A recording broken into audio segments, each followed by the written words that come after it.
Hello, welcome you guys. तुम्हा सर्वांचं स्वागत आहे लर्न नेक्स्ट नर्सिंग ह्या यूट्यूब चॅनलवर. बघा, एक 2 दिवसानंतर म्हणजे एक 17ला सगळ्यांना माहिती आहे की 17ला आणि 19ला ओके आपली स्टाफ नर्स ह्या पदाची एक्झाम आहे. कुठे? नवी मुंबई महानगरपालिकेमध्ये. ओके, ठीक आहे.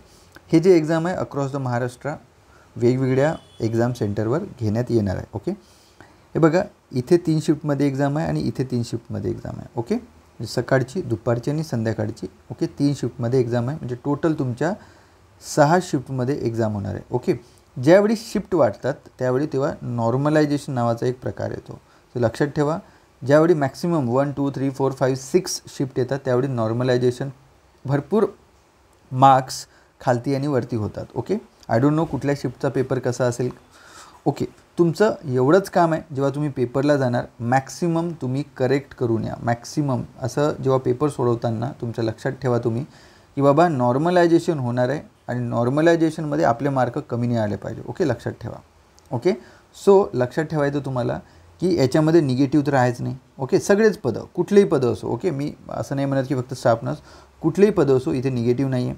प्रत्येक MCQला तुम्हाला किती आहे? 100 MCQ येणार आहे. 100 MCQला 2 मार्क मिळणार आहे प्रत्येक MCQला. म्हणजे हे 200 मार्काची पेपर होणार आहे. 200 मार्काचा पेपर आहे. ओके, स्टाफ नर्सचे पदं 131 आहे आणि ANMचे काहीतरी 33 पदं आहे. ओके, तर बेसिकली नर्सिंगविषयी जर बोलायला गेलं तर लक्षात ठेवा तुम्ही 6 शिफ्टमध्ये एक्झाम असल्यामुळं डेफिनेटली इथलं नॉर्मलायझेशन झाल्यानंतर तुमचे मार्क भरपूर खालती आणि वरती होऊ शकतात. ओके, ज्यावेळी 1 किंवा 2 शिफ्टमध्ये एक्झाम असेल तर नॉर्मलायझेशनमध्ये मार्क एवढे फरक पडत नाही, 2 या 3 मार्क. पण इथे चान्सेस आहे की मार्क होऊ शकतात. ते एक तुम्ही लक्षात ठेवा पेपर सोडवताना. आता दुसरी एक गोष्ट याच्यामध्ये तुम्ही लक्षात ठेवा की याच्यामध्ये यांनी एक मॉक लिंक दिलेली आहे. ओके, तर हे तुम्हाला समजणं गरजेचं आहे की मॉक लिंक काय आहे. तर मॉक लिंकसाठी तुम्ही इथे क्लिक करायचं. ओके, म्हणजे याच्यामध्ये तुम्हाला समजवणार मी की बाबा तुम्ही तुमचं जे लँग्वेज आहे ते तुम्ही चेंज करू शकता. आता हे एक तुम्ही आहात, समजून घ्यायचं. तुम्ही एक्झामला बसलेला आहात, तुमचा इथे ID आणि पासवर्ड टाकाल आणि त्यानंतर तुम्ही इथे साइन इन करणार. ओके, पेपरला गेला तुम्ही सेम लाईक हा विंडो तसा ओपन होणार. ओके, याच्यामध्ये जर हे इन्स्ट्रक्शन तुम्हाला समजत नसेल, ओके, जर ह्या इन्स्ट्रक्शन समजत नसेल तर यू गो, हे बघा याच्यामध्ये इंग्लिश तुम्हाला दिसतं. ओके, याच्यात 2 लँग्वेज तुम्हाला दिसतील. पेपर हा 2 लँग्वेजमध्ये असणार आहे, इंग्लिश आणि मराठी. तर तुम्ही मराठीमध्ये वाचू शकता, कारण मला माहिती आहे की बरेच जे आपले स्टुडंट आहे, ओके, पूर्ण कालावधी टोटल 120 मार्काची एक्झाम होणार आहे याच्यामध्ये. ओके, त्याच्यामध्ये लक्षात ठेवायचं की जे दिव्यांग विद्यार्थी आहेत त्यांच्यासाठी 1 तास एक्स्ट्रा देणार आहे. ओके, 60 मिनिट त्यांना एक्स्ट्रा देणार आहे, म्हणजे त्यांचा 3 तासाचा पेपर होईल. ओके, लक्षात ठेवायचं. बाजूला एक घड्याळ दिसून असणार तुम्हाला की बाबा किती वाजत आहे, काय होतं आहे, त्या पद्धतीने. ओके, त्याचं तुम्हाला याच्यामध्ये समजावं लागेल की पेपर जेव्हा तुम्ही, ओके, असं जर असेल व्हाईट कलरचा असेल तर म्हणजे अजूनही तुम्ही या प्रश्नावर आलेला नाही आहेत. ओके, तुम्ही याचे उत्तर दिलेले नाही. रेड म्हणजे तुम्ही उत्तर दिलेलं नाही आहे. 3 म्हणजे तुम्ही याचं उत्तर दिलेलं आहे. 4 म्हणजे की ह्या प्रश्नाचे अजूनही उत्तर दिलेले नाही, परंतु ह्या प्रश्नाला आढाव्यासाठी म्हणजे म्हणतो ना रिव्ह्यू जे केलेलं आहे तुम्ही. ओके, रिव्ह्यू केला तर हे दिसेल. ओके, आणि ज्या प्रश्नाचे उत्तर दिले गेलेले आहे, रिव्ह्यू नाही, ज्या दिले गेलेले आहे आणि पुनरावलोकनासाठी चिन्हांकित केले, म्हणजे हे मार्क फॉर रिव्ह्यू. म्हणजे तुम्हाला कुठेतरी डाऊट येत आहे की नाही हा क्वेश्चन दुसरा, याचा राईट आन्सर दुसरा पण असू शकतं. ओके, लक्षात ठेवा, एखाद्या प्रश्नाला आढाव्यासाठी चिन्हांकित केल्याची स्थिती तुम्हाला या प्रश्नाकडे पुन्हा लक्ष द्यावेसे वाटले हे दर्शवते. जर या प्रश्नाचे उत्तर दिले गेले असेल आणि तो आढाव्यासाठी चिन्हांकित केला असल्यास तुमचे त्या प्रश्नासाठी उत्तर मूल्य म्हणून ग्राह्य मानले जाईल. ओके, लक्षात ठेवा. असं नाही की रिव्ह्यू केलात आणि नंतर तुम्हाला वेळ भेटला नाही बघायसाठी. ओके, म्हणजे ग्रीनमध्ये नाही आला, रिव्ह्यू केला तरीसुद्धा हे ग्राह्य धरलं जाणे. याच्यासाठी म्हणजे तुम्ही याचा आन्सर दिलात असं जरी ऑटोमॅटिकली सबमिट झालं तरी समजण्यात येईल. ओके, ते एक महत्त्वाचं याच्यामध्ये लक्षात ठेवा. ओके, त्यानंतर याच्यामध्ये काय लिहिलेलं आहे? प्रश्नावर जाणे. ओके, याच्यात काय लिहिलेलं आहे की तुमच्या स्क्रीनवर, ओके, तुमच्या स्क्रीनवर उजव्या बाजूला प्रश्न पॅलेटमध्ये प्रश्नाच्या क्रमांकावर क्लिक करा. त्यामुळे क्रमांकाच्या प्रश्नावर थेट जाता येईल आणि गोष्टीची नोंद घ्या. ओके, वर्तमान प्रश्नाला दिलेले उत्तर जतन करण्यासाठी सेव्ह अँड नेक्स्ट. ओके, हे बघा ऑलवेज लक्षात ठेवा, सेव्ह अँड नेक्स्ट करणं खूप गरजेचं आहे, म्हणजे तुम्ही पुढच्या प्रश्नावर जाणार. ओके, आणि वर्तमान प्रश्नाला तुम्ही दिलेले उत्तर जतन करण्यासाठी तो आढाव्यासाठी चिन्हांकित प्रश्नाकडे मार्क फॉर रिव्ह्यू करायचा आणि नेक्स्ट करायचं. म्हणजे पुढे गेल्यानंतर पुन्हा सुद्धा हे मार्क फॉर रिव्ह्यू क्वेश्चनला तुम्हाला बघायला मिळेल. ओके, ठीक आहे. त्याच्यानंतर इथे तुम्ही लक्षात ठेवा save and next, clear response, प्रश्नांचे उत्तर, या पद्धतीने तुम्ही हे लक्षात ठेवा. ओके, आता आपण नेक्स्ट करूया. नेक्स्ट केल्यानंतर तुम्हाला हे पण समजणं तेवढंच गरजेचं आहे. इथे सुद्धा हे लँग्वेज तुम्हाला इंग्लिशमध्ये करायची असेल तर तुम्ही इंग्लिशमध्ये करू शकता. हे बघा इंग्लिशमध्ये झालं. ओके, ठीक आहे. The question paper consist of, आता पेपर कसा होणार आहे तुमचा, 4 सेक्शनमध्ये होणार आहे, ABCD. ओके, प्रत्येक सेक्शनला 25 MCQ असणार आहे, 30 मिनिटामध्ये सोडवायचं आहे तुम्हाला. ओके, प्रत्येक सेक्शन, एकदा एक सेक्शन सोडवला की दुसऱ्या सेक्शनला जाता येईल तुम्हाला. ओके, जोपर्यंत इथे 30 मिनिट होत नाही तोपर्यंत तुम्ही दुसऱ्या सेक्शनला जाणार नाही. ह्या दुसरा सेक्शन संपल्यानंतर 30 मिनिटानंतर तिसऱ्या सेक्शनला आणि तिसऱ्यावरून चौथ्याला, असं टोटल 100 MCQ तुम्हाला 120 मिनिटामध्ये सोडवायचे आहे. टेक्निकल म्हणजे तुमच्या नर्सिंगचे रिलेटेड कुठलंही तुमचं सब्जेक्ट, त्याचे तुम्हाला किती असणार आहे, तुमचं कुठलंही पद असो त्याचे 60 MCQ असणार आहे. बाकी मराठी, इंग्रजी, जनरल नॉलेज आणि रिझनिंगचे तुम्हाला असे 10-10चे क्वेश्चन. ओके, आणि याच्यामध्ये प्रत्येक सेक्शनला त्यांनी मराठीचे 3, इंग्लिशचे 2, जनरल नॉलेजचे 2 आणि रिझनिंगचे 3 आणि तुमचे टेक्निकलचे 15, असे प्रत्येक सेक्शनमध्ये 30 मिनिटामध्ये 25 MCQ तुम्हाला सोडवायचे. ओके, त्यानंतर main important, choose your default language. म्हणजे आता तुम्हाला जे पुढचे प्रश्न बघायचे आहे ते तुम्हाला मराठीमध्ये बघायचे आहे का इंग्लिशमध्ये बघायचं, इथून तुम्ही हे करायचं.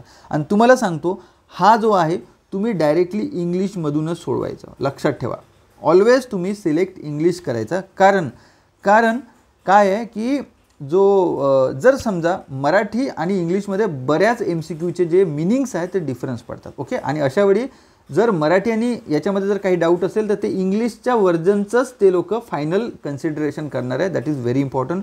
तुम्हाला एक शीट आली असेल ती वाचू शकता की बाबा क्वेश्चनमध्ये डिस्क्रिप्शन्सी असेल, म्हणजे क्वेश्चन हा थोडासा प्रॉब्लेमॅटिक वाटला, या इंग्लिश आणि मराठीचं ज्यावेळी आपण कॉम्बिनेशन करतो काहीतरी वाटलं त्यावेळी डायरेक्टली इंग्लिशनुसारच ते लोक त्याचा अर्थ घेण्यात येईल. ओके, असं त्यांनी स्पष्ट सांगितलेलं आहे.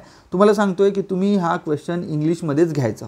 का घ्यायचं इंग्लिशमध्ये सांगतो, कारण ज्यावेळी तुम्ही क्वेश्चनवर येईल तर क्वेश्चनसुद्धा तिथे तुम्ही मराठी आणि इंग्लिशचं ऑप्शन असेल. बट ज्यावेळी तुम्ही क्वेश्चन हे घेणार तुम्ही तर select your language, always you select language in English only. Okay, लक्षात ठेवा. आणि त्याच्यानंतर यस करायचं, इथं टिक करायचं आणि आय एम रेडी करायचं. ओके, जसं मी टिक केलं yes I am ready. Okay, त्याच्यानंतर लँग्वेज नाही घेतली, लँग्वेज मी इंग्लिश घेणार. ओके, आणि पुढे जाणार मी. ओके, त्यानंतर असा एक क्वेश्चन येणार बघा. आता हा एक क्वेश्चन आला मराठीमधला. ओके, मराठीचा क्वेश्चन हा मराठीतच असणार आहे. तुम्ही इंग्लिश जरी घेतला तरी हे बघा, इंग्लिश जरी मी इथे घेतलं तरीसुद्धा मराठीचा क्वेश्चन हा मराठीतच असणार आहे. लक्षात ठेवा बाबांनो, 10चे 10 MCQ तुमचे मराठीमध्ये येतील. ओके, जर तुम्हाला याचा आन्सर जर गेला, आता आपल्याला वाटलं नमुना प्रश्न पर्याय 3 योग्य आहे. जर तुम्हाला मार्क फॉर रिव्ह्यू करायचं असेल तर बघा इकडे तुम्हाला दिसत आहे सगळ्यांना, मार्क फॉर रिव्ह्यू केलं. ओके, तर कसं आलं बघा, मार्क फॉर रिव्ह्यू जर केलं तर तुम्हाला गुलाबी तुमचं लॅव्हेंडर कलरमध्ये येतं. ओके, म्हणजे पुन्हा तुम्हाला वेळ भेटला तर हा क्वेश्चनला, म्हणजे तुम्ही पर्याय तर निवडलेला आहे बट तुम्हाला वाटत आहे की बाबा ह्या क्वेश्चनला आपण पुन्हा एकदा बघू. ओके, असं जर आलं तर तसं. ओके, त्याच्यानंतर तुम्ही सेव्ह अँड नेक्स्ट करून तुम्ही पुढच्या क्वेश्चनला जाऊ शकता, जसं की मी आता सेव्ह अँड नेक्स्ट करेन. ओके, आणि त्याच्यानंतर सेकंड क्वेश्चनला जर आल्यानंतर आता हा एक क्वेश्चन मराठीचाच आहे तर इथे आपण काय करू, डायरेक्टली आन्सर करून देऊ. ओके, आणि सेव्ह अँड नेक्स्ट बघा. ओके, म्हणजे काय झालं, ग्रीनमध्ये चाललं जातं. ओके, त्याच्यानंतर तिसरा जर क्वेश्चन आहे याला पण केलं आपण. ओके, सेव्ह अँड नेक्स्ट केलं. ओके, तर ग्रीन झालेलं आहे. दुसरा क्वेश्चन. ओके, अशा पद्धतीने तुम्ही पुढे जाऊ शकता. आता आपण इंग्लिशचा क्वेश्चन बघू.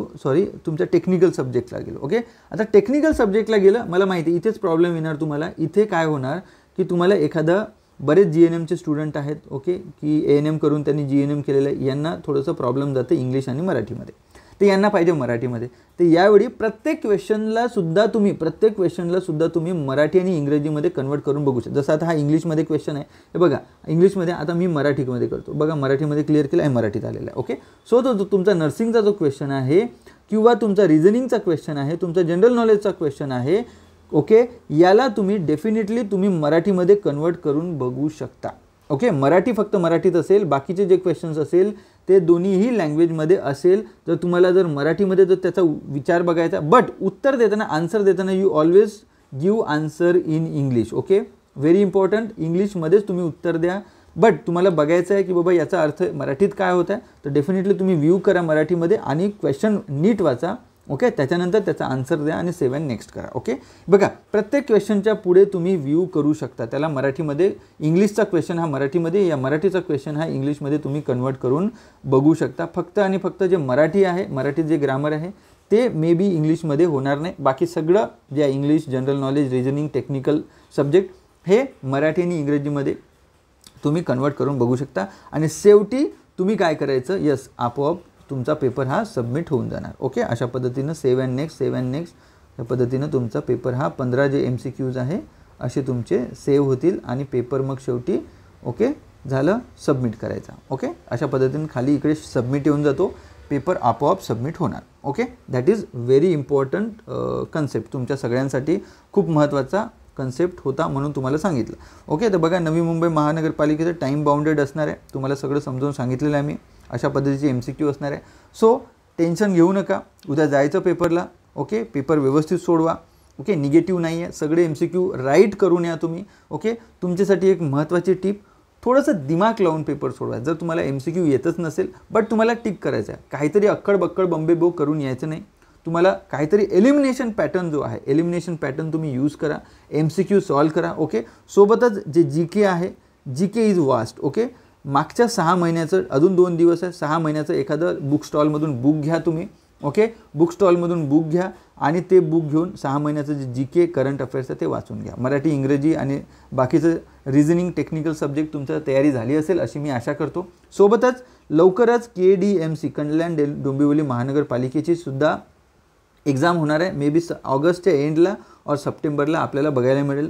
सोबतच सगळ्यांना माहिती आहे की DMER सुद्धा अपकमिंग आहे. ओके, तो लर्न नेक्स्ट नर्सिंग जे ॲप आहे ते डाउनलोड करा. लर्न नेक्स्ट नर्सिंगचे जे कोर्सेस आहे ते तुम्ही परचेस करू शकता. KDMCची टेस्ट सिरीज लवकरच आम्ही अपलोड करू. ओके, कारण पॅटर्न अजूनही माहिती नाही बट मोस्ट प्रॉबेबली आपण NMMCचाच पॅटर्न आपण KDMCमध्ये धरून चालू की अशाच पद्धतीचे MCQ आणि जो पॅटर्न असू शकतो. सो यालाच आपण एक्सटेंड करू. So thank you very much, good luck, best of luck, चांगल्या पद्धतीनं पेपर द्या. ओके, धन्यवाद.